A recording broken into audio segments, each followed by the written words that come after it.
പുതിയൊരു വീഡിയോയിലേക്ക് സ്വാഗതം. Past perfect tense.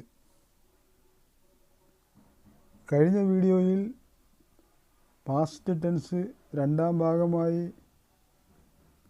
Past continuous ടെൻസിനെ കുറിച്ച് പറഞ്ഞതിനാൽ പാസ്റ്റ് ടെൻസ് മൂന്നാം ഭാഗമായി പറയുന്നത് പാസ്റ്റ് പെർഫെക്റ്റ് ടെൻസിനെ കുറിച്ചാണ്. പൂർണ്ണതയിലെത്തിയ ഒരു ഭൂതകാല സംഭവം, അത് പറയാൻ വേണ്ടിയാണ് പാസ്റ്റ് പെർഫെക്റ്റ് ടെൻസ് ഉപയോഗിക്കുന്നത്. ഒരു സംഭവം അത് നടന്നിട്ട് നാളുകളായി, അങ്ങനെ നടന്നിട്ടുണ്ടായിരുന്നു, സംഭവിച്ചിട്ടുണ്ടായിരുന്നു എന്ന് പറയുന്നതിന് വേണ്ടിയാണ് ഈ ടെൻസ് ഉപയോഗിക്കുന്നത്. ഉദാഹരണം 1. The elephant had attacked the farmer. ആന കൃഷിക്കാരനെ ആക്രമിച്ചിട്ടുണ്ടായിരുന്നു അഥവാ ആക്രമിച്ചിരുന്നു. ആന കൃഷിക്കാരനെ ആക്രമിച്ചിട്ടുണ്ടായിരുന്നു എന്നത് ഒരു ഭൂതകാല സംഭവം, ആ വസ്തുതയും കഴിഞ്ഞ കാര്യം. എങ്കിലും നിങ്ങൾക്കറിയാവുന്ന വസ്തുത നിങ്ങൾ വ്യക്തമാക്കുകയാണ്. The elephant had attacked the farmer. ഉദാഹരണം 2. The wild animal had intruded in human area. വന്യമൃഗം മനുഷ്യവാസ മേഖലയിൽ നുഴഞ്ഞു കയറിയിട്ടുണ്ടായിരുന്നു എന്ന ഭൂതകാല വസ്തുതയാണിവിടെ വ്യക്തമാക്കുന്നത്. സമ്പൂർണമായി കഴിഞ്ഞിരുന്ന ഒരു ഭൂതകാല വസ്തുത പറയുകയാണിവിടെ. മലയാളത്തിലുള്ള ഈ അർത്ഥം മാത്രം ഗ്രഹിച്ചാൽ ഈ പ്രയോഗം നിങ്ങൾക്ക് മനസ്സിലാകും. ചെയ്തിട്ടുണ്ടായിരുന്നു എന്ന അർത്ഥം വരേണ്ട ഏത് കാര്യം പറയുമ്പോഴും പാസ്റ്റ് പെർഫെക്റ്റ് ടെൻസ് ഉപയോഗിക്കാം. ഇനി ഒരു വിപരീത താരതമ്യം പ്രത്യേകം ശ്രദ്ധിക്കുക. ചെയ്തിട്ടുണ്ട്, കണ്ടിട്ടുണ്ട്, കേട്ടിട്ടുണ്ട്, വന്നിട്ടുണ്ട്, പോയിട്ടുണ്ട് എന്ന അർത്ഥം വരേണ്ട ഏത് കാര്യം പറയുമ്പോഴും പ്രസൻറ്റ് പെർഫെക്റ്റ് ടെൻസ് ഉപയോഗിക്കുമ്പോൾ സബ്ജക്റ്റിൻ്റെ എണ്ണം അനുസരിച്ചാണ് ഹാസ് എന്നോ ഹാവ് എന്നോ ചേർക്കുന്നത്. പ്രസൻറ്റ് പെർഫെക്റ്റ് ടെൻസിൽ കർത്താവ് ഏകവചനമെങ്കിൽ ഹാസ് എന്നും ബഹുവചനമെങ്കിൽ ഹാവ് എന്നും ഉപയോഗിക്കുന്നു.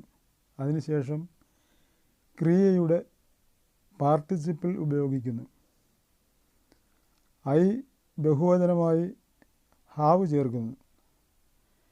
എന്നാൽ പാസ്റ്റ് പെർഫെക്റ്റ് ടെൻസിൽ സബ്ജക്റ്റ് ഏകവചനമെങ്കിലും ബഹുവചനമെങ്കിലും ഹാഡ് എന്ന് ചേർത്ത് ക്രിയയുടെ പാർട്ടിസിപ്പിൾ ചേർത്താൽ വാചകം പൂർത്തിയായി. കർത്താവ് ഐ ആണെങ്കിലും ഹാഡ് തന്നെ ചേർക്കും. കണ്ടിരുന്നു, കേട്ടിരുന്നു, പോയിരുന്നു, വന്നിരുന്നു, ചെയ്തിരുന്നു എന്ന അർത്ഥത്തിലും പാസ്റ്റ് പെർഫെക്റ്റ് ടെൻസ് തന്നെ ഉപയോഗിക്കാം. വർത്തമാനകാല വകഭേദങ്ങളുടെ സമാന്തരങ്ങൾ ഭൂതകാലത്തിലും സ്വാധീനിക്കുന്നത് കൊണ്ടാണ് ചെയ്തിട്ടുണ്ട്, കണ്ടിട്ടുണ്ട്, കേട്ടിട്ടുണ്ട്, പോയിട്ടുണ്ട്, വന്നിട്ടുണ്ട് എന്ന പ്രസൻറ്റ് പെർഫെക്റ്റ് ടെൻസിലെ അർത്ഥം പാസ്റ്റ് പെർഫെക്റ്റ് ടെൻസിൽ ചെയ്തിട്ടുണ്ടായിരുന്നു, കണ്ടിട്ടുണ്ടായിരുന്നു, കേട്ടിട്ടുണ്ടായിരുന്നു, പോയിട്ടുണ്ടായിരുന്നു, വന്നിട്ടുണ്ടായിരുന്നു എന്ന അർത്ഥവ്യത്യാസം തിരിച്ചറിയാൻ കഴിയുന്നത്. അതുകൊണ്ട് വർത്തമാനകാല പ്രയോഗങ്ങൾ വ്യക്തമായി മനസ്സിലായാൽ ഭൂതകാല പ്രയോഗങ്ങളും പെട്ടെന്ന് മനസ്സിലാകും. അറിയാവുന്ന വെർബുകൾ ഉപയോഗിച്ച് പ്രയോഗങ്ങൾ പരിശീലിക്കുന്നതിനനുസരിച്ച് നിങ്ങളുടെ ഇംഗ്ലീഷ് പരിജ്ഞാനം വർദ്ധിപ്പിക്കാൻ ശ്രമിക്കുക. ഓരോ ക്രിയയ്ക്കും പ്രസൻറ്റ്, പാസ്റ്റ്, പാസ്റ്റ് പാർട്ടിസിപ്പിൾ എന്ന 3 വകഭേദങ്ങളുണ്ട്.